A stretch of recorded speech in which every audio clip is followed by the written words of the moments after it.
жерде көрүп тургандай, бизге эки тик бурчтук берилген. Бул тик бурчтуктардын узундуктарын түрдүү нерселер менен ченеп, салыштырууубуз керек. Биринчи тик бурчтуктун узундугун ченүү үчүн бизге кыстыргыч берилиптир. Же болбосо кагаз төөнөгүч. Бул нерсенин аты кагаз төөнөгүч же кыстыргыч. Бирок көбүнчө чөйрөбүздөгү адамдардан орусча аталышын угуп калабыз. Скрепка деп. Бирок бул кыргызча аталышы, бул нерсенин кыргызча аталышы кыстыргыч же болбосо кагаз төөнөгүч. Ал эми экинчи тик бурчтуктун узундугун ченүү үчүн бизге сызгыч берилген. Демек, бул тик бурчтуктун узундугун сантиметр менен өлчөйбүз. Биринчи тик бурчтуктун узундугун өлчөө үчүн анын башталгыч бурчунан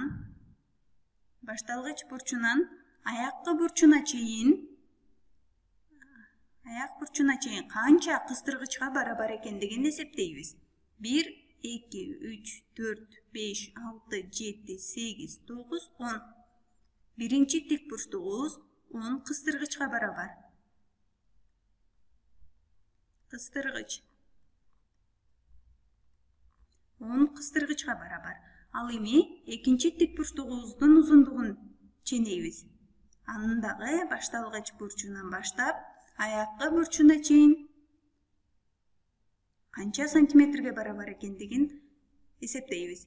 1, 2, 3, 4, 5. Бизге бул 1 сантиметрди түшүндүрөт. Анда бул жер 1 сантиметр, 2 сантиметр, 3, 4, 5 сантиметр дегенди түшүндүрөт. Демек, бул тик бурчтуктун узундугу 5 сантиметрга барабар. Анда бул эки тик бурчтуктун узундугун салыштыра алабызбы?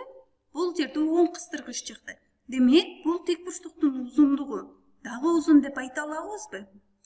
Айта албайбыз, себеби бул кыстыргычтардын узундугу сызгычтын сантиметр менен өлчөгөн ченеген узундугуна караганда дагы кыска экен.